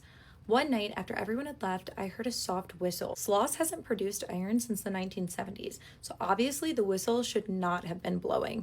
Right after it stopped, I heard men talking somewhere below me. Followed the voices because I thought that guests might be inside. When I turned the corner, there were probably 20 men standing completely still between the furnaces, covered in black dust. None of them were talking anymore. They all were just staring at me. Then one of them looked at me and he said, 'You're late.' Whistle blew again. Every man turned and started walking toward the furnace. The last one stopped beside me and whispered, 'Don't let him count you.' I remember trying to run. Next thing I knew, my coworker was shaking me near the front gate. He looked absolutely terrified. Said he had found me standing alone between the furnaces, facing a wall and quietly repeating men's names. Names I had never heard before. I asked him how long I had been missing. He looked confused and he said, 'You weren't missing.' He told me that he had watched me walk down there by myself. Then I just stopped, faced a wall, and started saying those names. I literally felt psychotic. I asked him, 'Why did you look so scared?' And he said, 'Because you were out of it staring at a wall talking to yourself. But also, I think one of the times it sounded like somebody answered you, but I could just be creeping myself out.' I honestly didn't even know what to say to that. Part of me felt absolutely psychotic, but another part of me was like, he heard something respond to me, so clearly I'm not the only crazy one here. Now at the time, I couldn't afford to quit, so I kept working there. Nothing like that ever happened again. I never heard the whistle or saw those men after that night, but I think about it all the fucking time. Especially the one thing my coworker waited until months later to tell me. Apparently, I was saying names out loud, and when I said the final name, I went completely silent. Then I turned around, directly looked at him, and asked, 'Which one of us do you see?' I don't remember saying that. Wish I knew what the hell I meant by which one of us. This whole situation was absolutely terrifying, but I can't help but feel like there's something more to it. Thanks for reading my story if you choose to read it and for sharing other people's. It is definitely nice that there's a space of people who have had similar situations where the rest of the world wouldn't believe them." First off, thank you so much for sharing your scary story and allowing me and trusting me to read it here on my page. There's something that I thought after I read this personally. I feel like he was almost like in a trance, having like a vision, seeming almost like a memory of something that had happened back in the day. I don't feel like he was just suddenly being, nutty. I genuinely feel like there's probably some sort of event or like historical significance that had happened with some men working there at one point or the other. Now, I haven't done my due diligence to look into the research of that, but if any of you want to, feel free. Let me know what you guys think in the comments, and have you ever had a similar kind of experience? If you want to send your scary story for a chance to be read on my page, send it to the email above. And if you're new here and you want to hear more scary, spooky stories, make sure to go ahead and give me a follow so you don't miss the next one. As always, thank you for watching. Love you, bye. Imagine you're sitting inside your farmhouse late at night with your family. Suddenly, you see a strange creature outside your window. It has a huge head, glowing eyes, long arms, and hands that almost reach the ground. You go and grab your gun. You shoot it. It falls backwards, and then it gets back up. You shoot it again, and it comes back. Over and over and over again. The police eventually show up, only to leave you inside the house alone. And then, allegedly, the creature comes back. This isn't a plot to a horror movie. This is the story of the 1955 Kelly Hopkinsville encounter in Kentucky. One of the strangest alleged close encounters in American history. And what makes this story especially bizarre is that multiple people have claimed they have experienced this together. So, let's get into what allegedly happened. It was Sunday, August 21st, 1955. The setting was a country community called Kelly. just outside of Hopkinsville, Kentucky. That evening, several members of the Sutton and Lakeford families were gathered together at a farmhouse. There were adults, children, and family friends who were visiting. Everything was completely normal, until one of the men, Billy Ray Taylor, went outside to get water. And that's when he reportedly saw something strange in the sky. Taylor claimed he had saw a bright, silvery object approaching the property. He described it as what appeared to have multicolored light or exhaust. The object reportedly moved over the farmhouse, stopped, and descended towards the ground. Taylor had ran back inside and told everyone what he had seen. Later that evening, Taylor and another man, Lucky Sutton, decided to go outside to investigate. And that's when they reportedly saw something approaching the house. The figure was described being about 3 to 4 feet tall, and it wasn't described like a normal person. Witnesses claimed that it had a large, almost disproportionately round head, enormous glowing eyes, long arms that nearly reached the ground, and claw-like hands. Its body was reportedly silver and metallic looking. It was walking directly toward them. Taylor and Sutton ran back inside the house to grab their guns. They waited, and then the creature appeared again. According to a witness, one of the creatures approached the house. Then men fired at it. And this is where the story gets absolutely bizarre. They claimed to have hit the creature, but instead of collapsing, it reportedly flipped backwards and disappeared into the darkness. They thought it was gone until another creature appeared in one of the windows. The family fired again, and once again, the creature seemed unaffected. Then they started appearing in different areas of the farmhouse, at windows, near doors, outside the house. The family reportedly kept seeing them lurking around the property, and they kept shooting, but the creatures allegedly wouldn't stay away. Imagine not knowing how many there are. You don't know where they're coming from. And every time you think they're gone, one appears at another window. And sometimes they had just simply stood there and watched the family. The family became so terrified they barricaded themselves inside the home. And the whole thing continued for hours. But eventually, Taylor and another man knew they couldn't stay there. They got into a car and they drove to Hopkinsville Police Station. It's around 11 p.m. and suddenly, a group of terrified people show up at the police station. They're telling the police officers that something is attacking their home.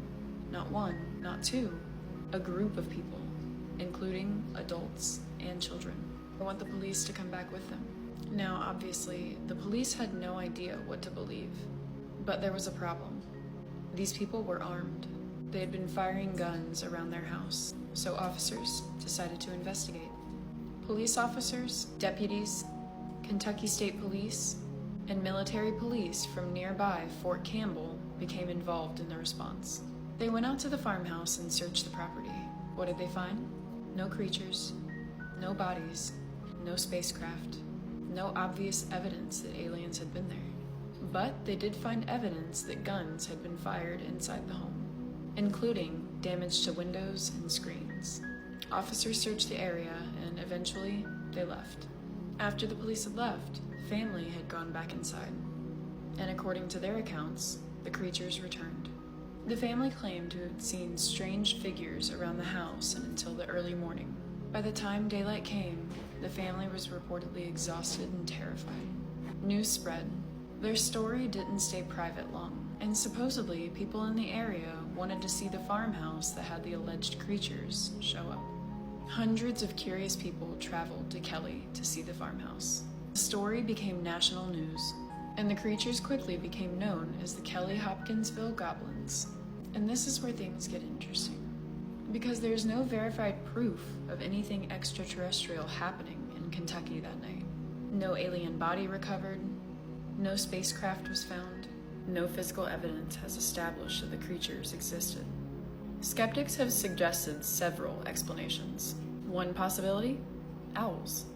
Specifically, great horned owls. They have enormous reflective eyes. They're nocturnal. They can fly almost silently. And if you're looking at one in the darkness, especially terrified, it's possible to imagine its shape and become something much stranger. Other explanations include misidentification, fear, a chain reaction where one person's interpretation influences everyone else's. And there was another complication.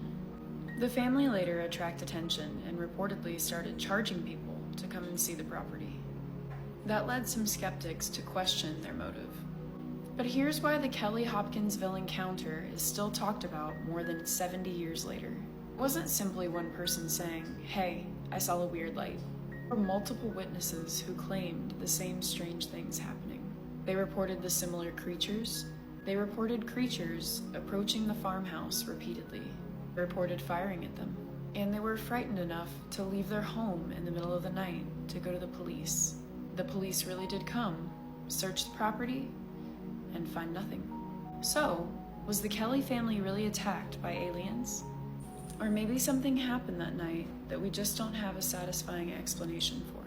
So, what would you do if you looked out your window and a creature was just standing there, staring at you?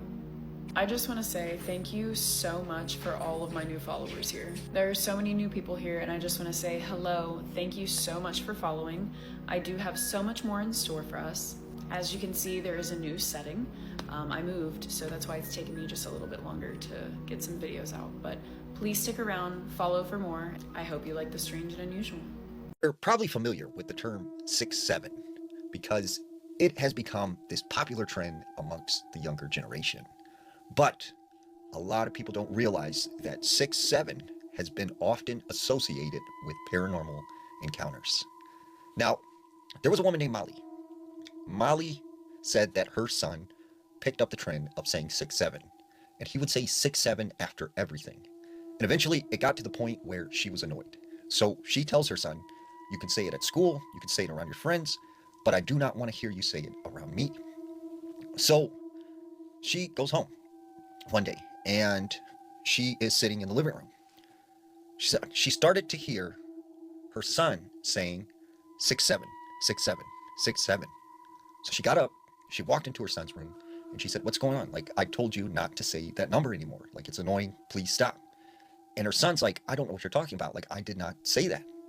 She's like, "Okay, whatever. Just don't say it anymore." A couple days later, she is sitting in the living room again, and she sees a shadow go by. And she starts hearing 6-7, 6-7, 6-7, 6-7 over and over again. So she gets up, she goes to her son's room, and she's like, "I told you, stop saying that. Like, it's annoying. Please stop." And once again, her son pleads with her, like, "I did not say that." So it keeps happening over and over again. And this one particular day, she comes home from work, she goes into the kitchen, and on the refrigerator, there are these letter magnets. And she discovers that spelled out on the fridge with these magnets is 67DIE. So she runs into her son's room immediately, and she's like, "Okay, this has got to stop. Like, it is getting crazy. Like, you need to stop saying this word and, like, stop messing around because it's not funny." And once again, he says, "Mom, I promise you I am not doing this." So she grounds him. Later that night, she's in bed, and she turns over, and she looks out at the doorway. She sees her son standing in the doorway, and he's just staring at her. And she's like, "Okay, yeah, can I help you?" And he turns around, walks down the hallway. So the next morning, she asks her son, "What did you want? Why did you come to my room?" And he's like, "Mom, like, I didn't do that. Like, that, I don't know what you're talking about." A couple weeks after this, she is in the kitchen, and all of a sudden, her son comes through the kitchen door, stands right by her, and he looks at her. But that's when she realizes, like, her son looks completely different. Like, something is off about him. And that's when he started to say 6-7, 6-7, 6-7, 6-7, 6-7, 6-7. And his voice got deeper and deeper and sort of darker as he said that. And she starts screaming because she's terrified. She knows this isn't her son. Her son comes running out of his bedroom into the kitchen. She grabs him, embraces him, and is like, "Look, I'm very sorry. I didn't mean to yell at you. And I know that it wasn't you saying that number." So she tells him, like, what had happened. And they both agreed that that number would never be mentioned again in their house. There are these desert highways that go 60, 70 miles without you ever seeing a single person, a house, a gas station. They are so remote and isolated that they are terrifying to drive. And there are people who claim to see these entities on the side of the road. They called them the Watchers, the Night Watchers, the Night Stalkers. Some people called them stickmen. The Native Americans called them stick Indians. Now, there was this trucker named Lamont. Lamont was driving from California to Oklahoma. And he did not like truck stops. He did not like to stay at truck stops. And so he would always take these back roads, these scenic routes, so that he could pull off onto like a dirt road and sleep in the back of his camper at night. Well, he found himself on this one particular stretch of highway in Arizona where it was just completely open desert. And there was nothing around except cactuses and small bushes. As he's driving down this road, it is approaching twilight. The sun is starting to go down, the sky is red, and he had maybe about 40 to 50 miles to the nearest town. Well, he started to notice something off in the distance up on the highway. And he said it was over to the right, just standing there, and it looked like some kind of large cactus. As the truck got a little closer, he started to realize it had the shape of a very skinny, tall person. And it looked like a stick figure, is how he described it. He gets within about 20 to 30 feet of this thing. And he could see that this thing is like 9 feet, 10 feet tall. It is huge, but it doesn't have any shape or form really. It is just like a giant stick person. And he's so distracted and focused on this that he accidentally crashes his truck.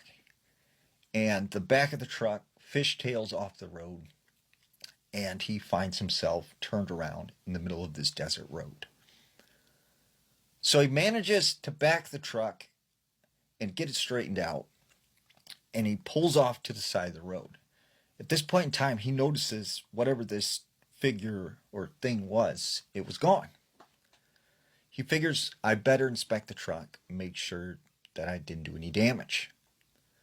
So he gets out of the truck and he goes around to the trailer. And as he's looking on the passenger side wheels, he hears the rattle of wind hitting these like shrubs. So he turns around, and off in the distance, there is the stick figure thing again. It is just standing there. It isn't moving, and it looked like a giant stick person. So he's like, I need to get this done and get back in my truck. So he starts inspecting the wheels again. This time when he turns around, it is now closer to him. And as he moves a little further and he turns around again, it is now even closer. And by the time he gets to the passenger side door, this thing is right up on him. And he can see this thing is 9 foot tall. So he jumps in the truck, he starts it up, and he starts driving off.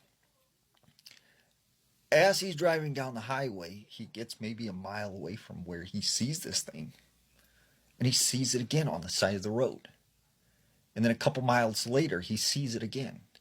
And this thing just kept disappearing and reappearing on the same spot on the right side of the highway. And all the way until he reached this town, which was 40 miles away, this thing continued to follow him. Finally, he gets into this small little town, which is on a reservation, and he pulls into the small gas station. He gets out of his truck and he goes in and he grabs a coffee. And the Native American man who is behind the counter says, you look stressed, is everything okay? He goes, you're not going to believe me, but, I just had this experience with something that looked like a stick figure. And the Native American man said, oh, yeah, I know. He said, my people, we talk about this all the time, but it's called, a stick Indian. And, we believed that, in older times, our ancestors, they would ride horses and they would see these things out in the desert. And sometimes they would chase them. Sometimes they were just protectors or watching over the land. And so he said after that, even though he did not like rest stops or truck stops, he chose to only stay at truck stops and stay on the interstate. What are these 10-foot tall invisible things that people are seeing in the Pacific Northwest? Now, there have been several stories of people having these encounters with a presence that they cannot physically see, but they feel that it's there. It scares them, but they cannot take a picture of it. They cannot see it because it's almost like it's hiding. Now, there was this man named Tom. Tom grew up in the state of Washington. He said when he was younger, him and his friend, they were walking down this road one day. And he said they were headed into town from his friend's house. And it was close to sundown. And it was just a nice night. We said as they walked down the road, they began to hear screaming coming from the woods. And it sounded like a person in trouble. And they kept saying, help me, help me. And it sounded as if they were being attacked by something. So him and his buddy, they run off into the woods searching for this guy. They go down this ravine, and when they get halfway down, said they noticed what looked like 4 or 5 figures. They were about 10 feet tall, and they were moving around in a circle. But they were transparent. They could see through them. So Tom and his friend, they run out of there, and they run all the way in the town, and they get these 2 men. They tell them, someone needs help. There's someone yelling. You need to come immediately. So Tom and his friend, they show these 2 guys where they'd heard the screaming. When they all get to the spot, the 2 men tell the young boys, wait in the truck. They go into the woods and they hear the screaming. But then they come running back to the truck and they are panicking. They jump in the truck and they take off. And Tom's like, what's going on? What's going on? He said, look, you boys don't walk anymore outside. Like, stay inside. I'm going to take you home. I'm going to talk to your parents. Like, don't go outside. So this guy and his friend, they drop him off at their house and tell their parents, like, there's something out there. Do not let these kids go outside. So, but a couple years later, he tells this story to his uncle. And his uncle says, right on that same road, I had a very similar encounter. He said he was driving down the road when he noticed what looked like 3 figures standing there. And so he slowed down his car. He said he came to a stop, and these figures looked like they were walking in a circle. So he started to hear a voice in his head that said, do not be afraid, like, come out of the vehicle. It's all right. But he knew he shouldn't probably stop. So his first reaction was, I need to get out of here. So he slams on the gas. As he drove forward, he went right through these things. And it was almost as if they weren't there. And as he looked back, he could still see the outline of something that was standing in the road. But he didn't feel any impact. He didn't hit these things. And he said they seemed very real, but not real. There was this woman named Molly. Now, Molly lived in Sarasota, Florida. And she said they had always wanted, like, their dream home, and they happened to find it, and they moved into this beautiful, nice home. And she said, everything was normal, everything was great. Until one night she was asleep in her bed. And she said all of a sudden she hears her daughter say, "Mommy, I'm cold." And she didn't really wake up. She had her eyes still closed, but she says to her daughter, "Well, if you're cold, get in bed with me and cover up." So she said she felt like this plop in the bed, and she felt someone get in the bed with her. She thought it was her daughter. Well, the next morning, she talks to her daughter, and she's like, "Hey, like, I'm going to turn the heat up tonight so you're not cold." And she goes, "What do you mean, Mommy?" And she goes, "Well, you came in my room last night and said you were cold and you slept with me." And she goes, "No, I slept in my room, Mommy. Like, I don't know what you're talking about." And she goes, "Well, you must have not remembered." So a couple nights pass, and once again she's asleep in a bed, and she hears her daughter say, "Mommy, I'm cold." And she's like, "Get in bed, honey, then cover up."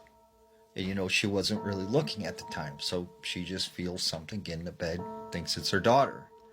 Once again, the next morning, she talks to her daughter, and her daughter's like, "I wasn't in your room, Mommy. Like, I don't know what you're talking about." Third time this happens, and she said this time, she's like, "See, I told you keep coming in my room, saying you're cold." Except when she looks, there is absolutely no one in her room. And she said she just remembered the room being like ice cold. So about 3 or 4 months after this, she said she had dropped her daughter off at her dad's house. And she goes back to her home. And when she pulls in the driveway, she notices that her daughter's light's on. And she's like, what is her light doing on? Like, we didn't leave her light on. She goes inside the house, she goes upstairs, and when she opens the door, to her surprise, there's her daughter in the bedroom. And she's like, what are you doing at the house? I thought you went to your dad's. And she goes, "Oh, no, he dropped me off back here, and I decided I want to stay with you." So, Molly's like, "Okay, well, I'll make us some dinner and stuff, and I'll call you when it's ready." So Molly goes and makes this big dinner and everything. She goes back upstairs, calls her daughter, but her daughter's not in the room. She's like looking through the house. She's nowhere around the house. So she calls up the girl's dad, and the dad's like, "What are you talking about? Like, our daughter's with me. Like, you dropped her off. Don't you remember?" And she said, like, right in that moment, she had gotten in her car and was like driving over to his house. She turns around, goes back to the house, and she said when she looked up in her daughter's room, there was a girl that looked just like her daughter staring out the window. I'll tell you what, something is very weird with this weather we've been having. I'm no meteorologist, but for the last 7 days, we've been hammered day and night by storm after storm. These aren't regular storms. These things come out of nowhere. They're following the same exact direction. They're hitting the same exact places over and over again. It's almost as if they're being controlled or directed. Like these are purposely being sent to this area. And, I've experienced some really bad thunderstorms, but these things feel different.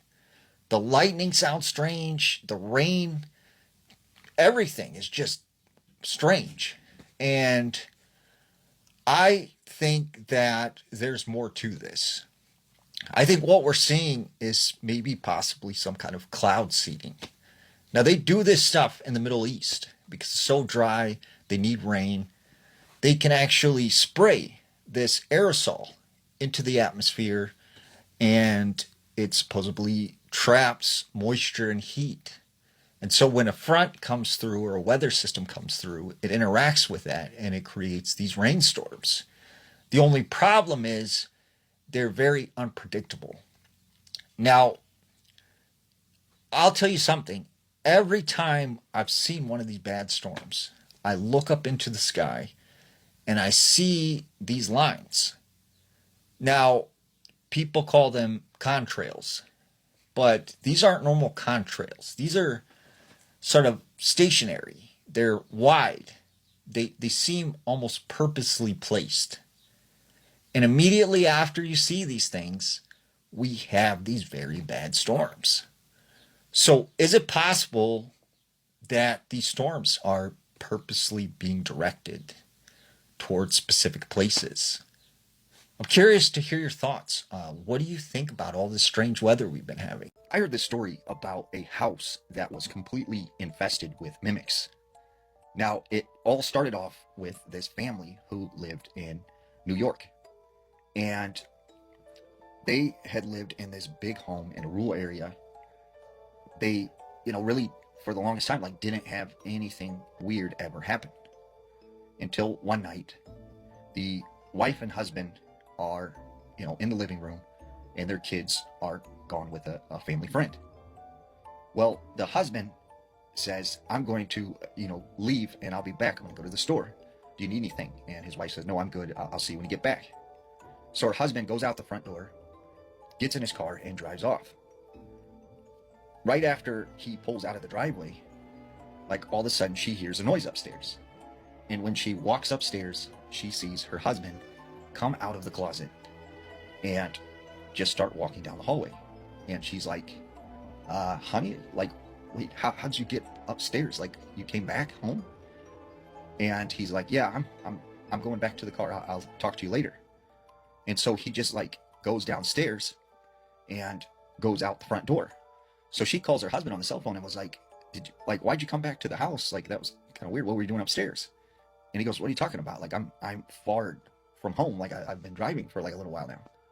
And she's like confused, and she thinks like he's just playing a prank on her. So fast forward to the wife and their two kids are sitting on the couch. And one of the, the wife and one of the kids are sitting on the couch. And one of the daughters comes downstairs and they say, like, hey, what are you doing? You want to come watch a movie with us? And the daughter doesn't say anything. And they're like, hey, aren't you going to respond? Like, what's wrong? And like, the daughter still doesn't say anything. She just keeps walking past them. And she goes into another room. So the sister like follows and is like, says their name and is like, what are you doing? Well, all of a sudden, like, the sister comes back down the stairs again because she said, I heard you guys calling my name. And they're like, wait, no, you just walked past us into that room. Like, how'd you get upstairs? And she's like, what are you talking about? Like, I've been upstairs in the bathroom. And once again, like, they didn't know how, the wife didn't know what to think of this. So finally, like, the last straw was one night, her husband and her two kids, they had left to go do something. And she's up in her bedroom. She hears like some rustling sound in her closet. And she's like, what is there, like something in my closet? She opens the door and there's her husband, like, crouched down, holding his knees, like sitting in the closet, kind of like looking really weird, like has this strange look on her face. And she's like, what are you doing in the closet? I thought you were with our daughters. And like the man her husband just says, come in the closet with me. And she's like, what? And he's like, come in here, come in the closet. And she instantly like knew that wasn't her husband, and she ran out the door and calls up her husband and is like, get here right now. And shortly after Want that, to start streaming today? Tap the Go Live link below to test it now.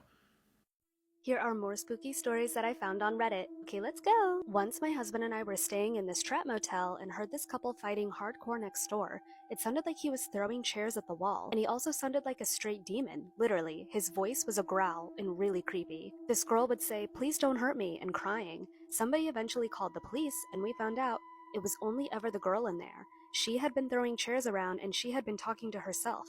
At no point had anyone ever been in the room with her. She got arrested because she had a warrant. I'm convinced there was some sort of demonic presence in there with her. This didn't happen to me, but it happened to my dad.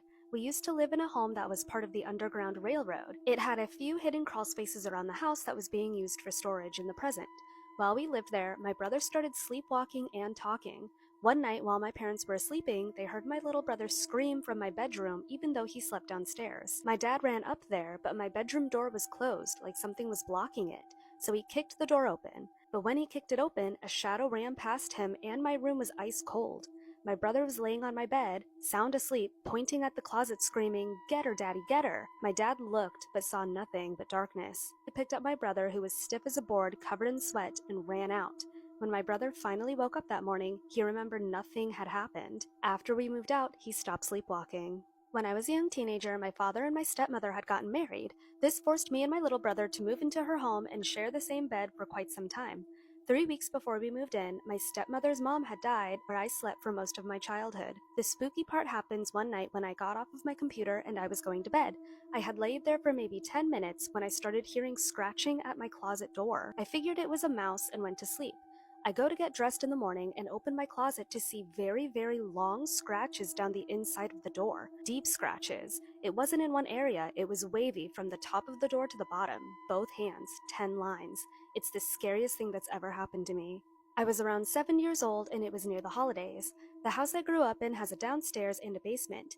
I left my pillow downstairs after a day-long movie binge and went to grab it later that evening. I grab the pillow and look up, and I see a man on the other side of the room, dressed to the nines, looking around paying no attention to me. The weird thing was he was entirely gray. Head to toe, skin color and everything, gray. I'm staring, jaw wide open, completely petrified with fright. He looks up at me, notices I'm able to see him, and drops his jaw lower than a normal human could, almost as if he was screaming at me, but without sound. He then ran through the wall and disappeared. I wasn't able to go downstairs if the lights were off until I was a teenager. Growing up, my older brother had a computer program that he used to compose piano music on. I remember I was reading in the living room when I heard the most beautiful violin melody I have ever heard. I listened to the whole thing, which was several minutes long. I walked down the hallway to compliment my brother on his masterpiece when I realized my brother was not using the computer and I was home alone. I rented a room in a house that had a lot of strange activity for years. I lived with my friend, her father, and a couple of roommates. Her father's girlfriend would often wake up in the middle of the night, claiming something was terrorizing her. She was dramatic though, so I didn't think much of it. Then weird things started to happen to me. I'd be sitting in the kitchen and a pan would fall off the shelf, breaking plates in the sink below. It happened to me a couple of times and I was getting reprimanded for it by my roommates. I swore I was just sitting there, but the father didn't believe me. His daughter did, though. She explained that the lady in the gray dress who patrols our hallways didn't like me. This lady apparently didn't hate me the way she hated her dad's girlfriend, but she thought I was tacky and it annoyed her. I was going to art school at the time and dressed like it. I'd often mix patterns, think floral print and leopard print in the same outfit. My friend told me that the lady in the gray dress hated how I dressed and was trying to get me kicked out so she wouldn't have to see me anymore. I stopped mixing patterns and to this day, over 10 years later, I wear mostly solid colors. Things stopped breaking around me and I stayed there another year or so. Never had an interaction with her again. Looking back, she was entirely right. I dressed like an idiot and I kinda deserved that. As always, I love these stories. Okay, bye! Former 911 operator, I don't tell you stories to scare you, but to prepare you. Here's another DM I received. This was many years ago, and she was at one of those laundromats that were 24 hours, and there was only one other person inside with her, a man. He didn't appear like he was actually doing laundry. At first, she thought nothing of it, but every single time she switched machines, he would move seats. Every single time she looked up, oh, he was watching her. Eventually, he walked outside, and she felt like this overwhelming relief. Something still didn't quite feel right, so when her clothes were done, she didn't leave. She called her sister. She didn't feel like she needed to call the cops, but about 10 or 15 minutes later, another woman walked in. She was like, oh, thank God, I'm not completely alone now. She grabbed her laundry, she walked out to the car, put everything in the back seat, got in the driver's seat, and immediately locked her doors. Didn't see him anywhere and was like, oh, okay, we're good. A couple seconds later, somebody is yanking on her passenger side door. It was the same man. And when it wouldn't open, he ran around to the driver's side and started pulling at the handle, yelling. It's like, you dropped something. I'm just trying to give it back to you. You dropped something. He didn't open the door and he started pounding on the window. She said this felt like hours and it was literally seconds. She laid on the horn. She threw the car in reverse. She backed out while he was still standing next to the car. Police were called. And then when they reviewed the laundromat cameras, because obviously when he had gone outside earlier, he didn't actually leave. On the camera, he had moved his vehicle close to hers and positioned himself so that he'd be able to get to her quickly and see when she walked outside. This is your reminder that you do not have to wait until somebody does something obviously dangerous before you take that uncomfortable feeling seriously. She noticed the warning signs while she was still inside. Because she did, her doors were already locked before he tried to get in. When you get in your car, immediately lock the doors. Do not sit around. Do not sit on your phone. Leave.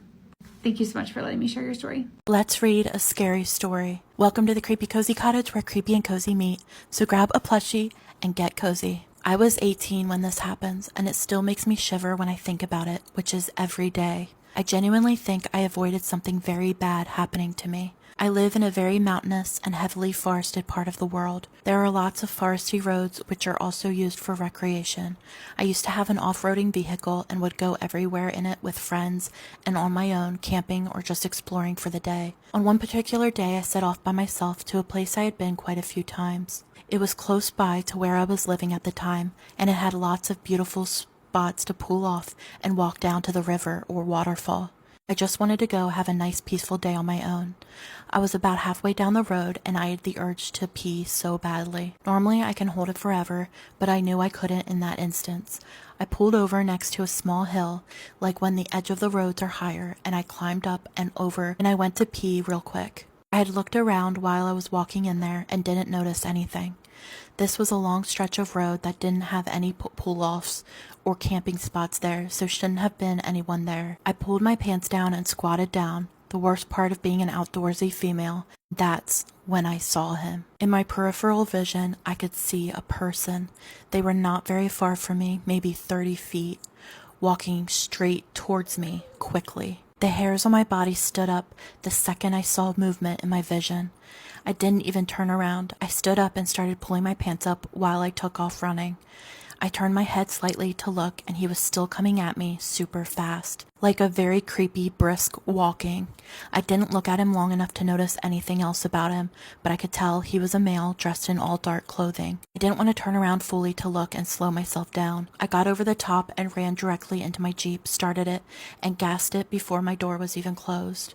I turned around not far down the road as I wanted to immediately get the hell out of there, and it was not a through road to anywhere. I looked around the area I pulled over at when I was driving back through and noticed nothing, but felt incredibly off. I still wonder to this day if I avoided something terrible happening to me. Why else would someone be approaching you so directly and not even announce themselves or anything? I think about the fact that I couldn't hear him coming either when it was an area that had leaves and twigs on the ground. It genuinely is the most terrifying thing that ever happened to me. I haven't had many creepy encounters, luckily, although almost all of them have been outdoors in remote places. This one took the cake. The U.S. government is now looking for 2 classified videos that allegedly show 2 massive black triangles hovering over a U.S. government site. According to people who say they know what's on those videos, the objects were not just hovering in the sky. They claim it was over 100 feet across, moving over the mountains.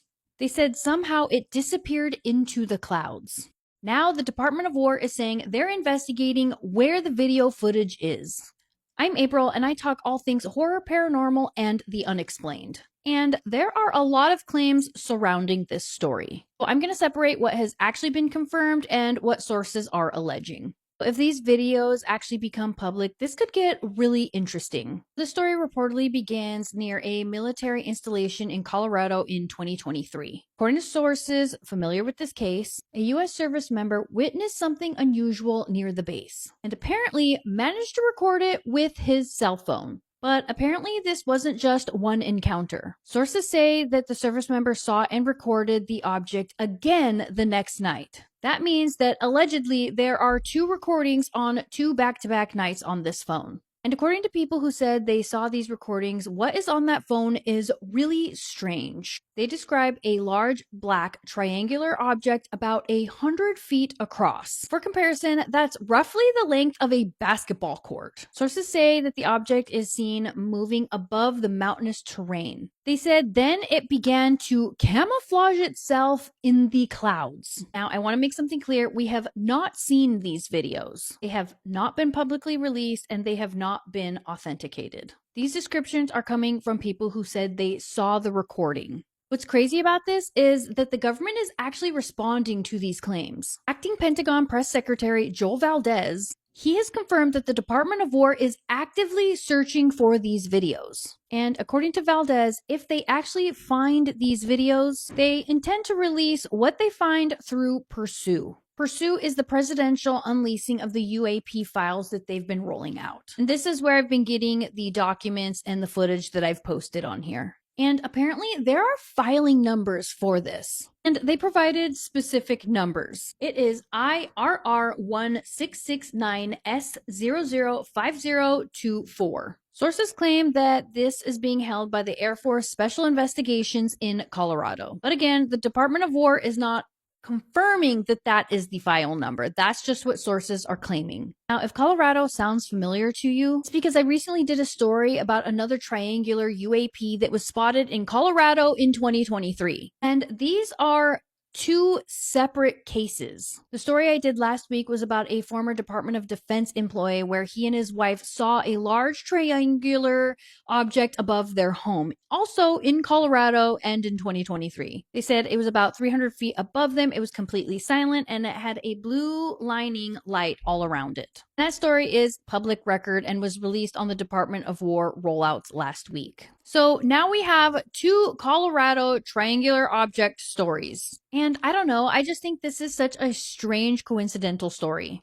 There's no evidence currently connecting the two encounters, but I do think it's weird. And there's actually another Colorado triangular report. The newest government release reported in Colorado Springs talks about another triangular object. These are different witnesses, but again, a black triangular object. And this one had red lights on each corner. The witness said that it appeared pixelated or kind of distorted, which is weird because the report of the guy and his wife who saw a triangular object kept saying that it seemed watery, like he was looking at it through water. So there are multiple reports about triangular black objects in Colorado. It's weird that there's like a concentration of black triangular object reports in Colorado. So I guess at this point, we're just waiting. Let me know what you guys think, or if you've heard any other information that I missed in here, let me know. Bro, what's going on around? A hospital sealed its 7th floor after every patient on it started describing the exact same dream. The strange part, they had never met each other. Welcome to the Midnight Sesh. We have had some Cat 4. Now let's get into the story. For years, patients occasionally reported seeing a 7th floor button appear inside the elevators. Then in 2006, a patient named Rebecca was admitted for surgery. The night before her operation, she told a nurse she'd had a strange dream. She said she was walking through a hospital hallway. Every door was open. Every room was empty, except for the last one. Someone was standing inside. The nurse thought nothing of it until the next morning, another patient described the exact same dream. Then another. Within a week, 12 patients had reported it. Different ages, different illnesses, none of them knew each other. And every single one described the same hallway. Flickering lights, a red exit sign at the end, and a door marked 714. There was one other detail.